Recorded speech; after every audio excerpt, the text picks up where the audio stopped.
Live, local, late breaking. This is NewsWatch 12 at 6. In breaking news tonight, all 8 registered nursing bargaining unions with the Oregon Nurses Association have voted to ratify the tentative agreement with Providence Hospitals. Thanks for joining us for NewsWatch 12 at 6. I'm Haley Gravid. This vote puts an end to the 46-day-long strike, one of the longest strikes in Oregon's history. 94% of ONA nurses voted on this deal, which includes a pay raise of at least 16% for some nurses, with others reaching as high as 42%. The contract also promises retroactive pay for those whose contracts expired in December. A closer look at what this deal means for ONA nurses in Providence hospitals can be found on our website, kdrv.com. And strong winds are creating havoc through our region this afternoon, uprooting trees and knocking down power lines. You're looking at just a few of those downed trees that are impacting people. Illinois Valley Fire District says one individual was even trapped after a tree fell onto a residence. Let's check in with Storm Tracker 12 Chief Meteorologist Matt Hoffman for a look at our conditions tonight. Matt. Yeah, Josephine County definitely hit hardest from the storm. Take a look at, still we do have some high wind warnings and wind advisories that remain in place. These will come to an end from west to east as we go through the overnight hours and winds relax. Now, with these strong gusts, take a look at some of the peak wind gusts so far today. At Acorn Woman Peak along the Siskiyous, up above 70 miles per hour. Klamath Falls over 60 miles per hour. Medford up to 32 miles per hour. But with the windy conditions we saw in Josephine County and all the rain that we've seen since the weekend with that atmospheric river, that's really has our soils saturated. So with the strong gusts, that's what's helped to knock down those trees and create those power outages issues. We have a lot of power outages that we are tracking. Winds are still pretty gusty, but they will again gradually be coming down as we go through the overnight hours. Temperatures 48 degrees in Medford, it's 49 in Montague, 44 in Klamath Falls.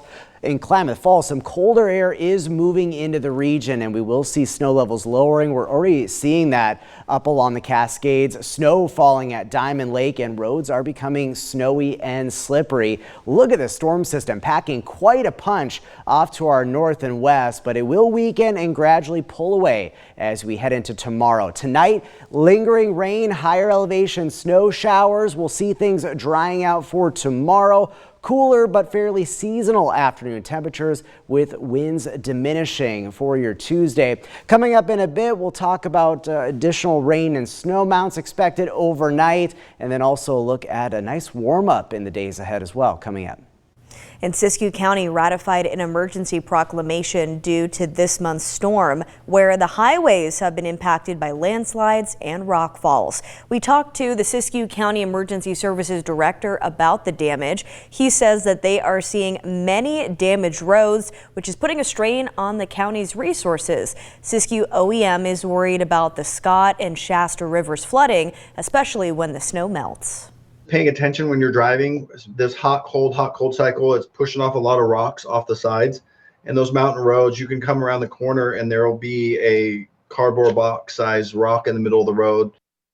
The emergency proclamation lets the county pull in extra resources. Crews are seeing a lot of damage to public roads, as you can see here with some of that damage in Montague getting breached. They're also watching the Scott River closely because it's at flood stage.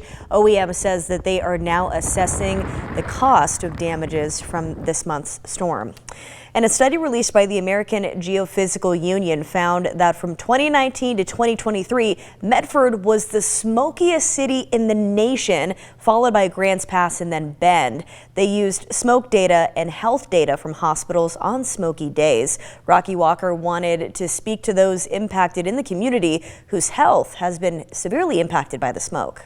Got super windy and it was really smoky outside, and I ended up going into anaphylactic shock and needing an EpiPen and having to go to the hospital. Hobbs, diagnosed with mast cell activation syndrome, has grown allergic to the air we breathe during the smoke season, with staying safe from the particulates causing changes in every part of her life. I always carried masks. I have air purifiers in my home, Benadryl that I'll take throughout the day. I carry my EpiPen with me whenever I travel.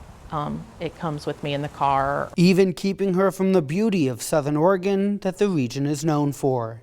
It's the summer. That's when you want to go and go to the river and go to the lake and, go do certain things. And those are limited because I can't put myself into the environment. And smoke's effects have harmed many in the area, such as the Toker family, who both have pre-existing conditions. It's hell on earth here, especially for me with my bronchitis and her with her asthma. I usually end up with pneumonia, and he often ends up in the hospital. Yeah.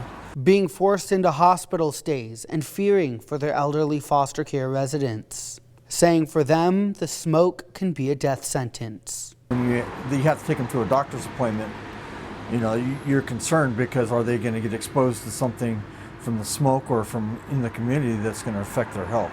Reporting in Medford, I'm Rocky Walker. And local elected officials are hosting a town hall meeting calling for the repeal of the statewide wildfire hazard map. The town hall meeting will be held on March 8th in the gym at White Mountain Middle School in White City. This comes during the last weekend before the appeals deadline on March 10th. The Oregon Department of Forestry said that property owners can file for appeal without a full case to reserve a place in line for future appeal hearings. Moving to the crime alert tonight, the Medford Police Department says they were able to arrest 2 individuals with their vehicular identification technology after responding to shots being fired. Just before midnight on Saturday, officers responded to the call where bullets impacted a home, but no one was injured. Using automatic license plate readers and the flock camera system, officers flagged the vehicle around 2:30 p.m. the next day. The 24-year-old driver was arrested, as well as a 17-year-old who was a passenger in a second vehicle traveling with the first. Both are now facing charges of unlawful use of a weapon, reckless endangering, and attempted assault. And Oregon State Police are continuing to investigate an officer-involved shooting. Gold Beach Police responded to a call Saturday evening, and shots were fired at the suspect. The suspect was taken to Curry General Hospital, where he was stabilized before being transported to Springfield for treatment. The Eugene Emeralds are gearing up for their 70th season in the city. Tomorrow, the team will be in Medford searching for a new home. Tim Quidadamo tells us how Southern Oregonians feel about the possibility of a new team coming to town. The city of Medford has a storied past when it comes to baseball. You think of the Medford A's, the Southern Oregon Timberjacks, and now the Medford Rogues. Well, there might be another chapter in Medford baseball coming soon. It's a baseball town. It's a sports-focused community. It's a growing community. Alan Benavides is the general manager for the Eugene Emeralds, who are about to start their 70th season in Eugene and possibly one of their last. That's because the M's current home field facilities, which they share with the Oregon Ducks, doesn't meet Major League Baseball's player development standards. Tomorrow, the Emeralds are making a presentation to the City of Medford's Parks and Recreation Department to get the conversation started about relocating to the Rogue Valley. We're just in the exploratory phase. Maybe they're not even interested, but we do think that it is an opportunity. Meanwhile, the Medford Rogues are preparing for their 13th season at Harry and David Field. Rogues co-owner and president Dave May says he'd be supportive of the Emeralds moving to Medford as long as that's what the community wants. It certainly puts us in a weird position with us having to potentially relocate ourselves or fold up shop or share a stadium. Even though discussions are just starting, excitement is already growing. Bring them to Medford. Bring the baseball to Medford. We're here for it. We're ready. Let's bring them. Stepping in Medford, I'm Tim Quidadamo. And President Trump's layoffs have impacted several federal agencies, from the FAA, CDC, now the IRS, which is having impacts right here in Oregon. Molly Hyde worked for the IRS Large Business and International Division. She focuses on individuals with income or networks over $10 million. Last week, She, along with 5 of her co-workers, were altered and alerted that they would be cut from their 10-person team. Management cited poor performance as the reason for their decision, but Hyde realized all probationary staff were cut. I don't think that efficiency is the true goal, or it's not going to be the ending result. It's not efficient. It's going to create more costs and reduce services. Hyde said that she was very fortunate in finding a new job so quickly after her dismissal from the IRS, but she says that many other federal workers have not been as lucky. Several officials with the IRS say that these cuts and layoffs could impact your tax returns for this year.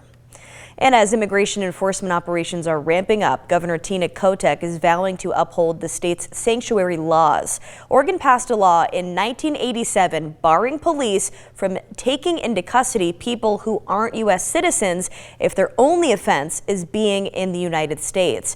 The Trump-controlled Department of Homeland Security is acting swiftly to make good promise, arresting thousands of migrants in Trump's first month in office. Today, the governor says she's working with communities to let them know what their rights are under law.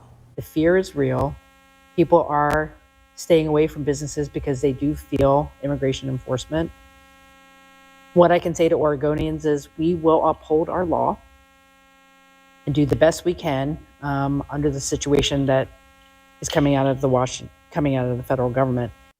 The state's sanctuary laws prohibit police and other officials from reporting immigrants to ICE without a judicial order, require documentation and denial of requests for immigration enforcement without a judicial order, and create a hotline and online portal where individuals can report a sanctuary law violation.